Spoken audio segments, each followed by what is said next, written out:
Go. Alors, bienvenue à toi qui nous rejoint. Alors, aujourd'hui, on va parler d'un sujet spécial qui concerne les jeunes et particulièrement les adolescents, les étudiants. Particulièrement les étudiants. Alors, il s'agit des travail pour étudiants ou encore les VEC students. Et pour en parler, j'ai avec moi un invité, Cédric. Alors, voilà, Cédric, comment tu vas? Je vais très bien, merci. Et toi? Ça va très très bien. On compte aujourd'hui sur ton expertise et voilà ton effort, Mhm, mhm. ton expérience pour voilà, nous trouver des bonnes réponses. Alors, c'est quoi déjà les VEC students pour commencer? Alors, l'évêque student, c'est en général toute activité à travers laquelle un étudiant peut gagner de l'argent à côté de ses études et aussi gagner de l'expérience professionnelle. Et en tant que futur travailleur, l'expérience professionnelle est, selon moi, l'une des choses les plus importantes. Ok, très très intéressant. Est-ce que comme ça, tu as pas eu d'expérience professionnelle, je suppose que c'est un avantage professionnel, mais est-ce qu'il y a d'autres avantages, ça, là, je pense scolaire, vu qu'on est étudiant? Moi, il n'y a, selon moi, que des avantages à faire avec Student. Déjà, vu que tu travailles pour une entreprise, tu fais ce qui sera demain ta profession, ta future profession.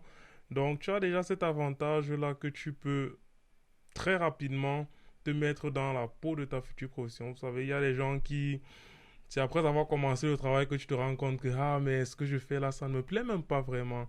Alors que si tu t'es frotté à la profession dès tôt, très tôt, dès le temps de tes études, tu peux déjà te faire une meilleure idée de ce à quoi tu vas t'attendre demain. Ah, cool. Ça, ce n'est qu'un avantage. Un autre avantage, comme je l'ai dit, tu gagnes suffisamment bien d'argent parce que c'est des jobs qui sont généralement très bien gagnés en expérience professionnelle. Tu as l'avantage que tu peux avoir des roll qui sont payés parce que tu es traité comme un employé à part entière de l'entreprise. Donc, tous les avantages auxquels les employés de l'entreprise ont droit, tu en as également droit. S'il y a le Weihnachtsgeld, tu recevras également ta part, ce qui Ouais, n'est pas le cas dans les jobs classiques qu'on connaît. tout à fait. Et en parlant d'expérience professionnelle, l'expérience professionnelle que tu vas gagner là-bas peut être également reconnue dans le cadre de tes études. Dans quelle Donc, mesure est-ce que ça va être connu dans le cadre des études? ouais, dans la mesure où si dans ton cursus, tu dois faire par exemple des fiches practicum, Oui. l'expérience professionnelle que tu as emmagasinée en tant que work student peut être reconnue dans le cadre de ce fiche practicum-là. J'en ai eu des camarades qui, lorsqu'on faisait le master à Botrop, c'est un master de 90 crédits et eux, ils avaient des bachelors de 180 crédits. Ce qui fait que pour avoir un master à 300 crédits, il fallait compléter ces 30 crédits-là. Mhm. Alors, plusieurs possibilités s'offraient, généralement. Tu pouvais choisir des matières en bachelor, les refaire. Ça veut dire que ça te coûte du temps. Du temps, ouais. Hein. Tu vas te retrouver en train de faire Et un les étudiants semestre de n'aiment plus. généralement pas être en train Et bien sûr, étudier, quoi. puisqu'on veut très vite Étudier. commencer le Ouais, travail. ouais. Donc, soit tu pouvais aller faire un practicum. Ça également, ça te coûte du temps.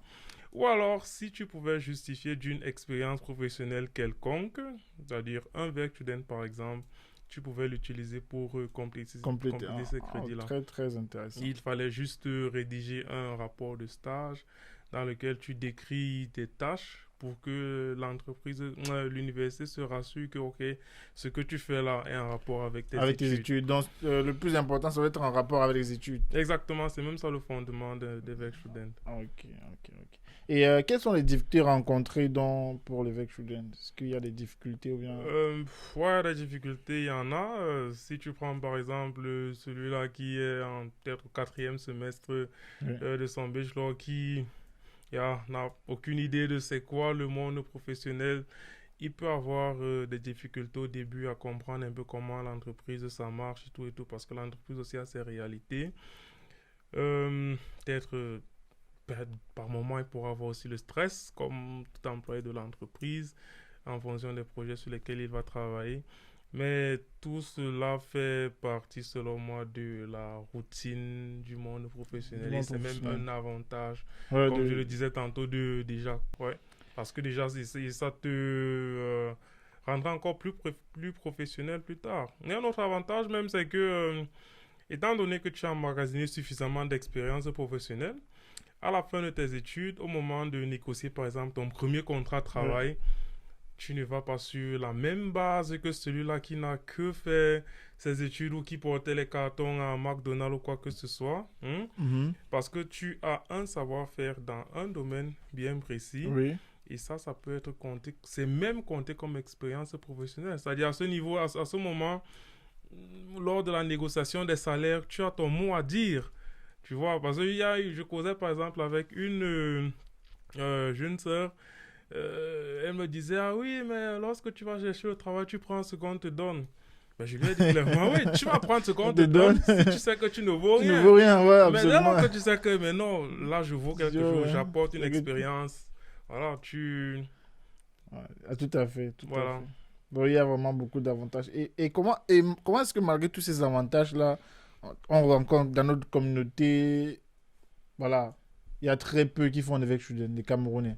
Ouais, c'est un constat qui est très triste que tu soulignes là. Je pense, du moins pour la plupart dont j'ai côtoyé, c'est un problème de confiance en soi et aussi de misinformation, tu vois. Ouais. Parce que beaucoup dans notre communauté, on ne sait même pas que ça existe. Il y en a qui ne savent même pas que ça existe. Il y en a qui se disent que non, pour faire un verre, il faut avoir les meilleures notes. Ouais. Il y en a qui se disent non, qui sont toujours en train de repousser l'échéance. Je vais le faire plus tard, plus tard, plus tard. Ouais. Sans savoir que c'est quelque chose en temps normal, un verre soudain, dès que tu es déjà au troisième, quatrième semestre de tes études, tu devrais. Parce que tu as déjà tous les outils théoriques pour affronter. Donc il y a ce problème-là de misinformation. Les gens ont peur, ils ne savent pas ce que c'est. Et il y a également, on va dire quoi, la peur. On a peur. Ouais, Ouais. on a peur parce qu'on se dit les projets sur lesquels on va travailler, c'est des trucs très compliqués, Oui. ce qui est très faux parce que une entreprise sérieuse ne prend pas un étudiant pour venir résoudre les Le problèmes problème sérieux. que les gars qui sont payés très cher n'arrivent pas à résoudre, Ouais, tu absolument. vois. Ouais, c'est Donc, logique. tout à fait. Ouais. Et comment est-ce que sortir de cette peur-là, quel conseil est-ce que tu peux donner pour que les gens traversent cette peur-là ou bien quels sont les tips que toi tu as utilisés peut-être? Est-ce que déjà, comment, quelle est ton expérience dans le monde du VEC? Est-ce que tu en as fait beaucoup ou bien quels Oui, sont les conseils que tu peux, voilà, à travers cette expérience-là apporter? ouais, durant mes études, j'en ai fait des vecs students, oui. Ouais. Et s'il faut parler de mon cas personnel, mon premier vec student, je l'ai avant même de commencer avec les études, parce que Ouais. bon, j'arrive en Allemagne comme tout le monde avec pour faire les cours de langue. Mhm. Bon, moi j'avais déjà un bachelor en quittant le pays. J'ai fini les cours de langue et j'ai envoyé les dossiers dans les universités comme tout le monde. Et j'ai eu une préinscription. Et en parallèle, j'ai un aîné, mon beau-frère, qui ne cessait de me motiver de chercher déjà les verres students parce qu'il estimait que voilà, j'avais déjà suffisamment d'expérience L'expérience. de ce côté-là. Et ce que j'ai fait malgré, hum, on va dire, c'est un découragement Ouais, ouais. qui venait de de certains amis qui étaient aussi mal informés comme moi, Mhm. qui se disaient que non, mais il faut maîtriser la langue, il faut que tu commences, que tu aimes déjà commencer les études, ce qui est tout faux. En fait, la langue, on l'apprend tous les jours. Déjà, Ouais. quand on vous emploie, on sait que voilà, vous n'êtes pas allemand, donc on s'attend parce que vous maîtrisez l'allemand, tu vois. Et donc, je ne me suis pas laissé décourager par ces barrières-là. J'ai envoyé des dossiers, j'en ai envoyé une bonne tonne, ouais. Parce que j'ai fait environ, je crois, environ 32 entretiens Mhm. avant de Décrocher un décrocher. emploi. Ouais. Ah, c'est rude quand même. Ouais, c'est rude parce que il s'agit de rechercher du travail, Ouais, tu ouais. vois. Donc, les entreprises, elles reçoivent beaucoup de dossiers, il faut trier. Et peut-être si j'étais mieux préparé dès le départ, Oui, j'aurais oui. peut-être pu envoyer moins et Oui, oui. décrocher. Là, tu parles d'avoir fait plus de 30 demandes d'emploi. Ouais. Est-ce, est-ce qu'il y a des choses que tu as appris qui peuvent faciliter la tâche aujourd'hui à quelqu'un qui cherche du travail, qui cherche Ouais, avec student? moi, je pense déjà au niveau même de la constitution du dossier, Mhm. avoir un bon Anschreiben. Oui. Quand on dit bon Anschreiben, c'est-à-dire une lettre de motivation qui est vraiment écrite dans un bon allemand. Et je le dis souvent, l'allemand, c'est pas notre langue. Donc, tu peux écrire une lettre Mais si tu sais que voilà, il y a des fautes, tu peux la faire corriger. Ouais. On a souvent un ami allemand là, avec qui on s'entend bien, voilà, qui peut nous aider à corriger notre lettre et aussi constituer un CV professionnel, mettre par exemple une photo de profil professionnel, ce genre de choses-là. C'est ce genre de choses qui vont déjà rendre votre dossier assez solide, tu vois. Mhm. Et bon, peut-être qu'on pourra revenir dans le cadre d'autres vidéos, peut-être pour en parler en profondeur sur comment constituer un bon Un bon dossier, dossier. un bon Anschreiben, un bon Lebenslauf. Et à côté de cela, bon, si on va loin dans la procédure, il y aura les entretiens. Oui. Je pense que ça, c'est la phase avec laquelle j'avais le plus de difficultés parce que j'étais, comme je t'ai dit, à mes débuts, j'avais un peu de frousse, voilà, tu sais pas ce Mhm. qui t'attend. Donc, et c'est plus j'avançais, plus je comprenais mes erreurs, plus je m'améliorais, tu Oui. vois. Donc, je voudrais dire juste Oui. envoyer des dossiers, ne pas se laisser décourager. Et qu'est-ce qu'il faut considérer quand tu constitues un dossier? Peut-être la lettre de motivation, qu'est-ce qu'il faut considérer? Euh, Déjà, tu as dit l'allemand, l'allemand doit être bon. oui, Tu as naturellement. dit quoi d'autre? La langue, elle doit être bonne et Oui. votre lettre de motivation que vous écrivez doit répondre au poste qui est proposé. Parce qu'une erreur que je faisais également au début, comme beaucoup, c'est que j'avais une seule lettre de motivation que j'envoyais pour tous les postes. Et moi, j'ai fait pareil. J'ai dit que la Voilà. même lettre de motivation, Et tu ça, c'est envoies une ça. grosse erreur. Même si c'est que tu postules ici, là, IT, support, et là, tu postules Souvent, on ne prend software même pas la peine de modifier, ne de serait-ce que modifier, ouais. le C'est réceptionnaire de la vrai. lettre. Donc, ouais, il y a déjà ça parce qu'une lettre de motivation répond à une demande bien précise. Absolument. Si tu prêtes attention, quand tu vois un Stellenbeschreibung, il y a toujours un point sur lequel on met Was erwarten wir von Sie Yeah. oder was Sie erwartet, Yeah. dans lequel l'employeur précise les points qu'il attend de la personne. Des fois, qu'il me déjà recrute. prendre la peine d'avoir des listes ce qu'on demande Mais parce bien que moi, sûr, généralement, je lisais même Ah, pas. et ben Quand je là, vois avec ça, tu envoies juste. Et bien là, non. C'est-à-dire que ces points qu'on a mis là Ouais. doivent ressortir C'est dans ta lettre. ressorti. Parce que, imagine-toi, lorsque il met son annonce, il va recevoir des tonnes et des tonnes de candidatures. Ouais. Il doit trier. Alors, pour qu'il puisse être intéressé, il faut qu'il puisse voir dans ta lettre ce qu'il C'est recherche. qu'il recherche. Tu Ok. vois. Donc, Cool. ça, c'est par exemple un point qui est assez C'est important. important. Et quelles sont les possibilités qui s'ouvrent à nous après avec Julien ou bien en Euh, général? En général, après un Werkstudent, vous avez beaucoup de possibilités. Par exemple, votre Abschlussarbeit, Ouais. vous pouvez le rédiger déjà en entreprise si vous êtes intéressé, parce que vous aurez déjà fait vos preuves. Et sur le point professionnel, vous pouvez déjà alourdir votre carnet d'adresses parce que vous créez des contacts Mhm. dans le monde Dans le monde professionnel, même si vous ne restez pas dans cette entreprise-là après. Et vous augmentez nettement vos chances d'être embauché D'accord, après. embauché. Parce Et que aussi, ta valeur, je pense que la valeur sur le marché aussi. et ta valeur sur le marché, elle augmente. Ouais. Parce que il faut le dire, pour une entreprise, c'est même plus intéressant de recruter un Werkstudent à la fin de ses études que de prendre quelqu'un dehors. Ouais. Parce que le Werkstudent, Il l'entreprise aura l'a déjà calé formé. le salaire même aussi. Que... Voilà, toutes ces choses. Ouais. Sur le plan pratique, même, le Werkstudent, après, à la fin de ses études, il connaît déjà l'entreprise. Ouais. Il connaît déjà le travail. Il connaît Ouais. déjà le poste qu'il attend. Ça fait que l'entreprise ne va plus perdre le temps Temps à à le le former former. encore. Ce qui serait le cas lorsque elle recrute, par Elle exemple, une recrute. personne qui vient de dehors. Tu vois, donc c'est un avantage Un assez avantage. intéressant. Ah, ok. Et comment s'y prendre?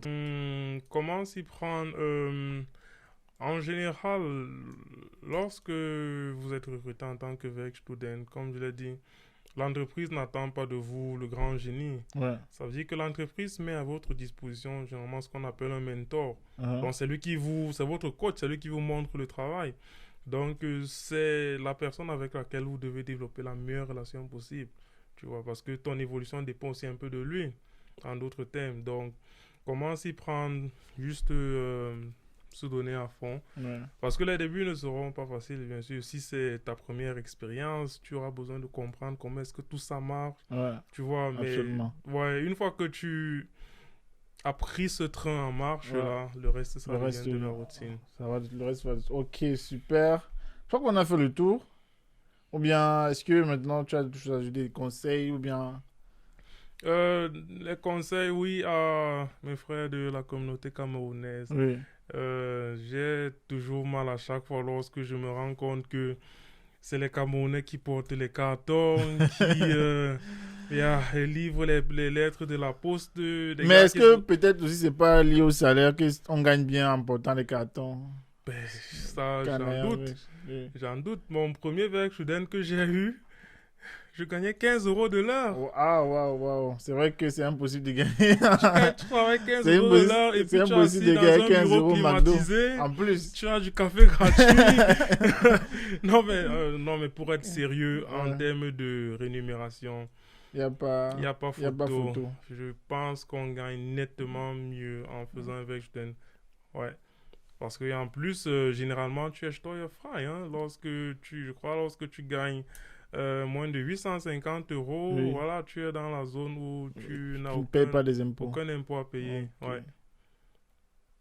Voilà, donc s'il y a un conseil à donner à nos frères de la communauté camerounaise, c'est d'oser, Mhm. de vaincre cette peur-là. Parce Oui. que le Vex c'est rien.